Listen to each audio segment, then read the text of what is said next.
Eddie, it's Bob and Tony here in Eastern Connecticut.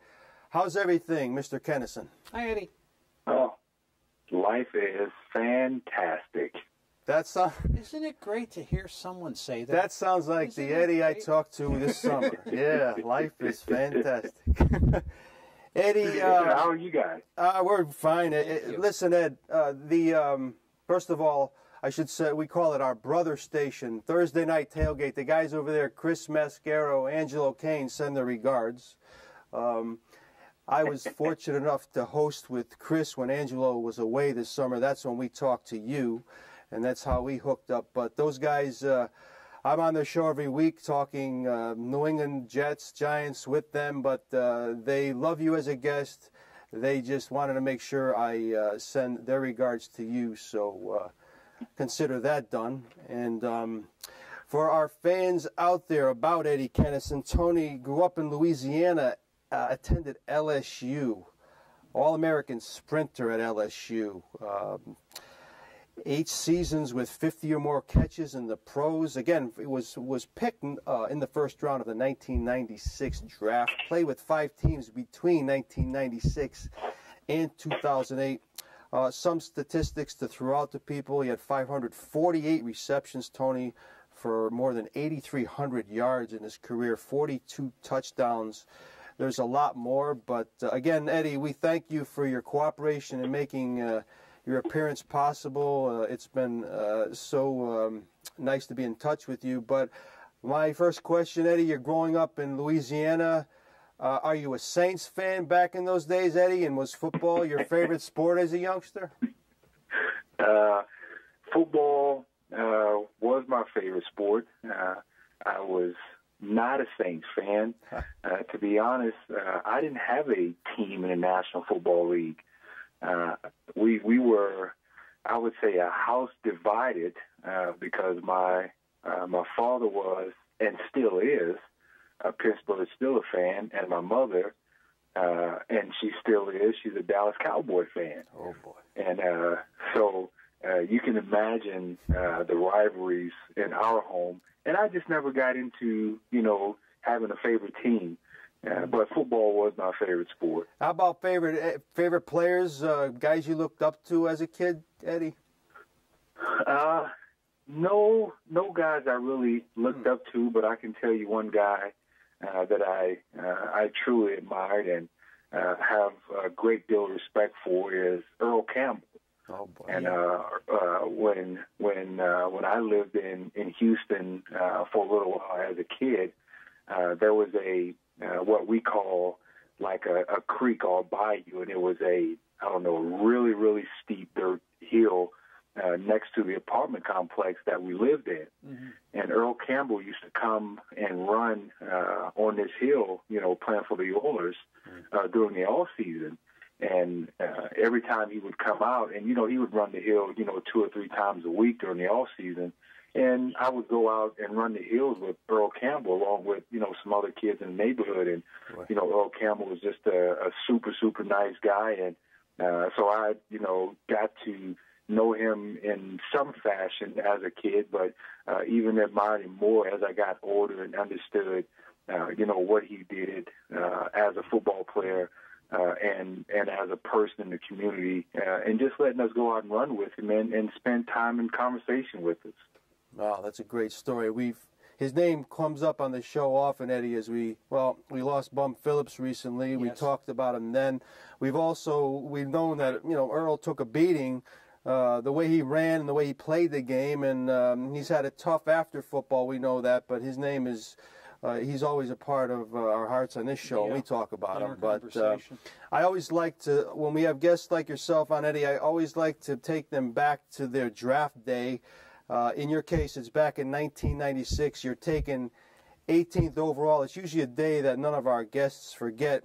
Were you nervous, Eddie? Excited? How did it feel when you finally heard your name called? I wouldn't say nervous, Bob. I was more excited than anything, and I was invited to go to New York, but I opted out of that decision to spend time with my family and friends in Louisiana and kind of, bring in draft day that way. And we were pretty excited. It was just one of those days. And, being the 18th pick, it seemed like, it was, the 118th pick. And, the clock is ticking and you're just like, man, just hurry up and please call my name.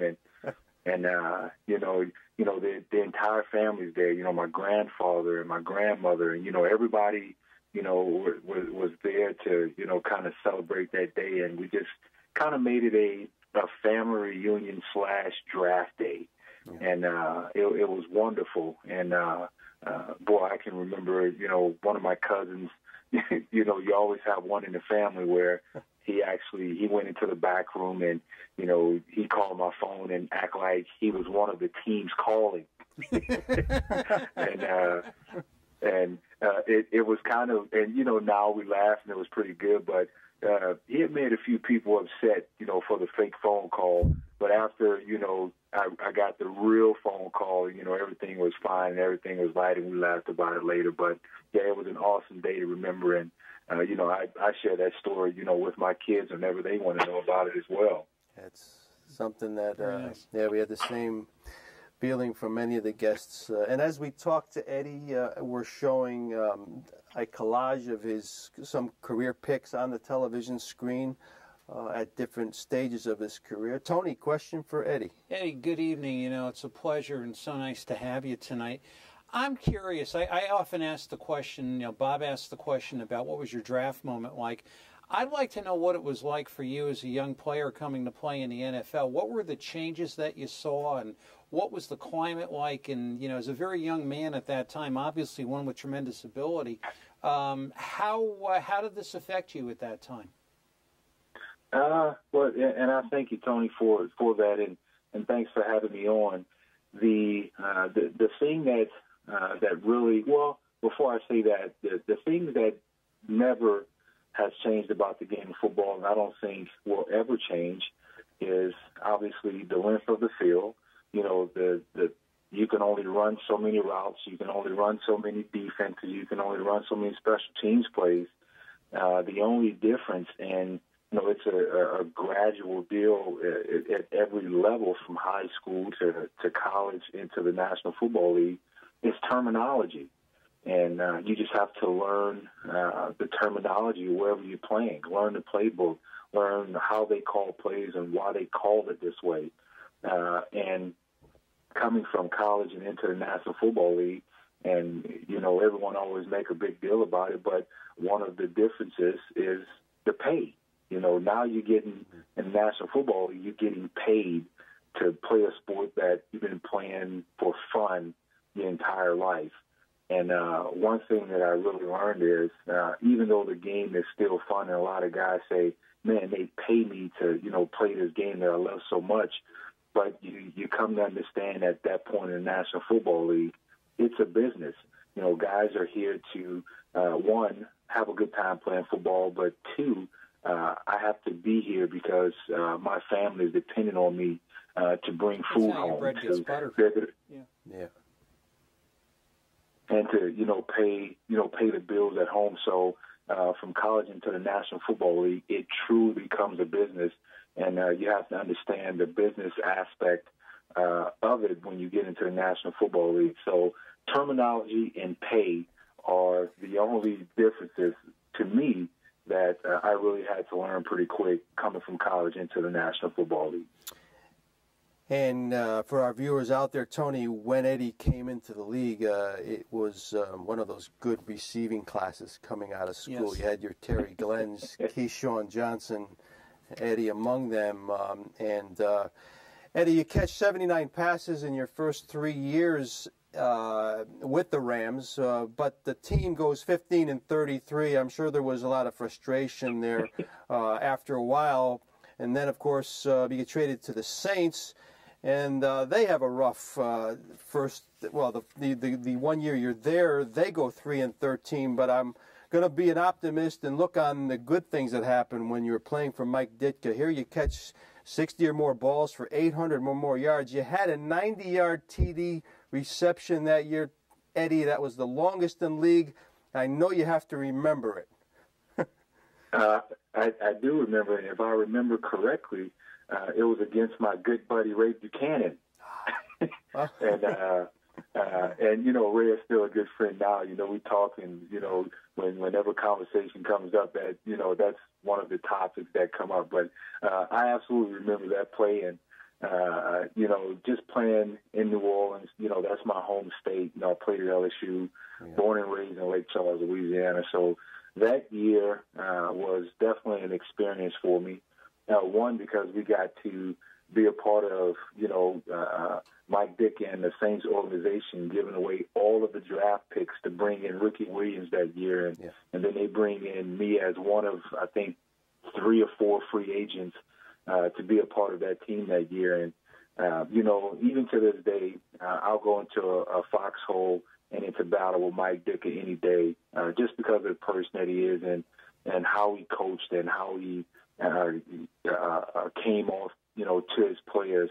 I'm just, you know, I'm sad that we couldn't do more for Mike Dicker that year because, man, we truly wanted to win a championship for Iron Mike. And like I said, Iron Mike can call me right now, and I'll go play in any league he wants me to go play in if he's coaching. Yeah, he anybody that we've had around that's played with him or been around him said the same thing. It was just a tough year, Eddie. 3-13. You had it was pretty much 4 quarterbacks. You're catching passes from 4 different quarterbacks. That's not the easiest thing in the world to do. But you had a good year. Yeah, it was pretty decent, and you know, it's just one of those deals. You know, you can you know, suck on sour lemons, or you can make lemonade. And you know, I chose, you know, that point. You know, we have to make lemonade. It doesn't matter who's in that quarterback. I have a job to do. It doesn't matter who's throwing. Right. It's my responsibility to catch the ball, you know the plays, run the right routes, and, you know, try to help the ball club win football games.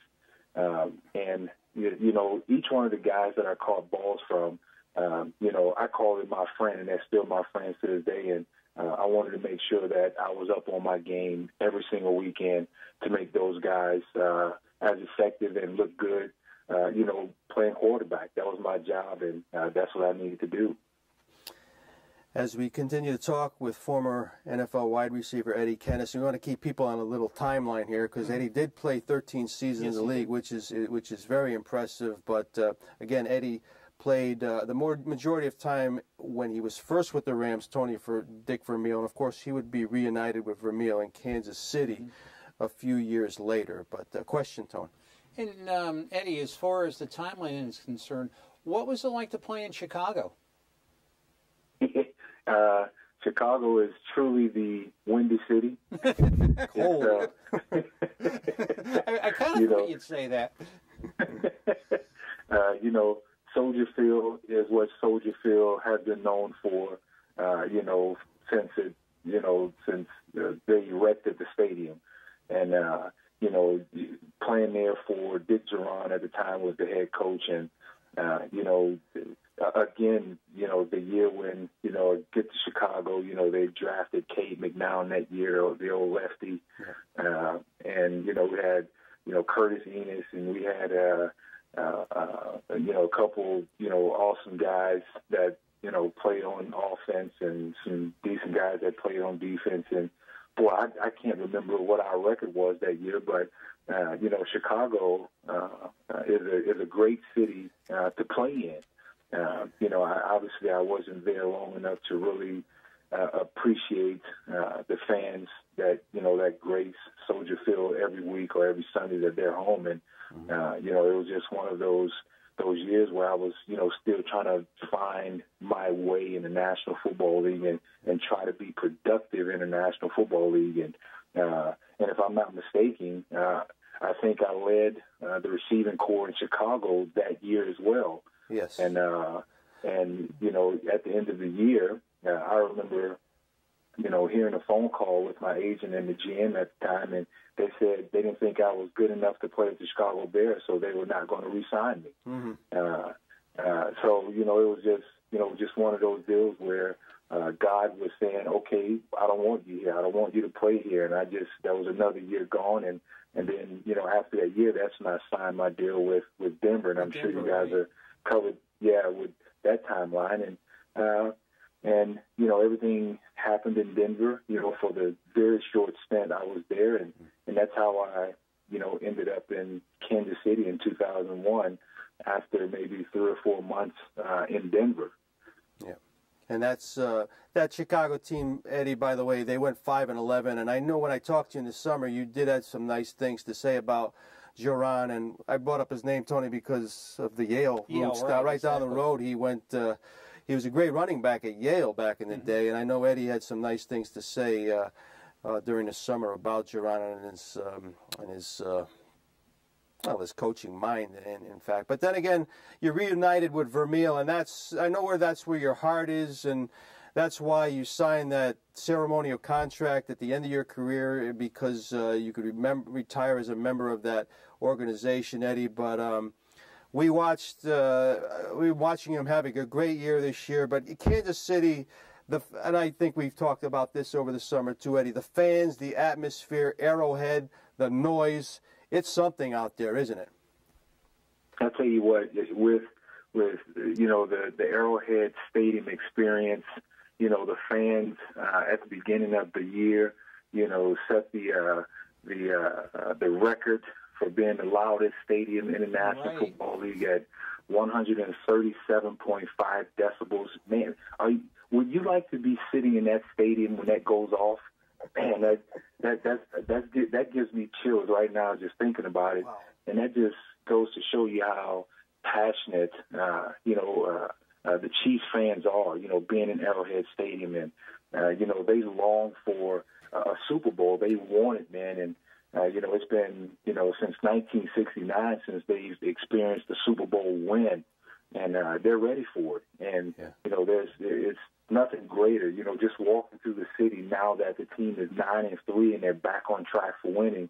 I mean, the city is alive. It's the vibe is unbelievable, man. You just walk through downtown Kansas City and you just want to go to the stadium just because of the vibe downtown. Wow. I mean, it's truly a great experience. And to me, there are no greater fans in the National Football League than our fans here in Kansas City. And I'm sure other stadiums and cities have, good fans and great fans, but I tell you what, my experience as Kansas City fans are the single best fans that I've ever seen or heard in a stadium. Well, we're here in New England territory, right up the road, but we know about the KC mystique out there from talking to people like yourself, J.J. Burden, and others, Eddie, and they all said the same thing. There's nothing quite like KC and that sea of red on a Sunday afternoon. It really is something. And I should say that Eddie had a couple 1,000-yard receiving seasons under Vermeil in Kansas City. Eddie had 8 seasons in which he caught 50 or more passes. And then Tony, and then Eddie, from 05, Vermeil leaves, and then Herm Edwards comes in. Now you go from like an offensive-minded coach to Herm Edwards, who's more of a defensive guy. Yes. Is that hard for like an offensive player like you to adjust to, or is it more a coordinator thing type that you had to get used to? I think it's more. I think it's a little of both. Mm-hmm.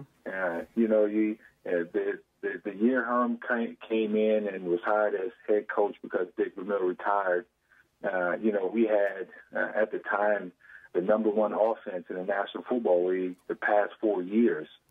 And then, Herm comes in, and obviously he wants to incorporate his philosophy on the game and how he thinks the game should be played and won. Coming off, with the seasons that we had and the offense we had, it's just you sit back and you say, we have the #1 offense. Why would you change it, or why would you want to change it? Then you have to understand a guy, he wants to come in and incorporate his own style of coaching, incorporate, with his coaching staff, what he wants to implement going into the game. And you just have to, say, okay, we just have to try to adjust and, make things happen. And obviously, we all wanted to play hard and wanted to win football games in Kansas City for Herm Edwards. We went to the playoffs, that first year when he was here, because we were still kind of dealing with the offense that we had from previous years. It's just when he really got away from it was that second year he was in coaching, and it didn't, turn out too well for the Chiefs. Yeah. I have a couple more minutes left with former NFL wide receiver Eddie Kennison, Tony. And Eddie, as far as when you were done with your career, was it a rough adjustment for you to leave professional football? No, it was not, Tony. I had planned, in my head that at some point the game of football would be over. I have a card, and hopefully I'll get to show this card to you guys one day. It's a card that I received in 1996 at a symposium that I went to, and the card it just simply says "When the Fat Lady Sings," and gave some statistics on what guys go through. Like one of the top statistics, it said at the time that 76% of guys 1 year after retiring from football are broke. Mm-hmm. And the second statistic back then in 1996, it said 78% of guys 2 years after retiring from football are broke and divorced. And then it gives a couple more stats, and but the last one, it says 100% of guys will experience job termination, and that's in any profession, right? Whether it's football, whether it's corporate America, doesn't matter. And those statistics really set home with me. So during the course of my career, thank God, he gave me a sound mind and a peace of mind to say, okay, let's put some things in place business-wise. Let's put a few dollars away for when you do retire. That way you're not stressed out. You're not chasing the game. You're not, fumbling over what you could have done or what you should have done. So it was an easy transition for me. I had a great peace about where I was in my life with my family, with Jesus Christ, and I'm still that way to this day. And so pretty easy transition. I have a wonderful family, wife, and 3 boys that I love dearly, and I like to say they love me just as much. And so it was pretty easy for me to transition. And it seems like, I asked Eric Dickerson, I think the show after I talked to you this past summer, Eric Dickerson, I had asked him, Eddie, is there any way you can play more than 6-7 years in this league and get out with your health intact? And he said it's totally impossible. But you seem, I assume you're in pretty decent health. 13 seasons is amazing to me. Especially, Eddie, you played 6'1", 200 pounds. These guys, these receivers now, you're talking 6'3", 6'4", 230, and they run like deer. It's just an amazing game these days. But I assume you're doing okay health-wise, and you probably feel things from here on a daily basis. Nobody, like Eric said, nobody gets out unscathed.